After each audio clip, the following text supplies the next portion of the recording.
പരിപ്പ്. പിന്നെ ഇത് പച്ചക്കായാണ് കേട്ടോ. പച്ചക്കായ ഞാൻ ചെറുതായിട്ട് കട്ട് ചെയ്തെടുത്തതാണ്. അത് വലുതാക്കി എടുക്കാത്തത് എന്താണെന്ന് വെച്ചാൽ ഈ പരിപ്പിൻ്റെ കൂടെ നല്ലോണം വെന്ത് ചേരാൻ വേണ്ടിയിട്ടാണ്.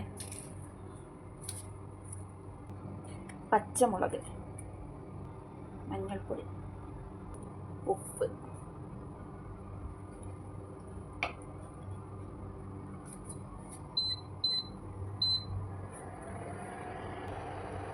കറിയെല്ലാം വെന്ത് റെഡിയായി. ഇനി ഇതിലൊന്ന് താളിച്ച് വയ്ക്കാം.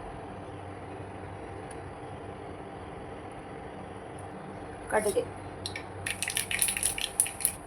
ചെറിയുള്ളി, കറിവേപ്പില,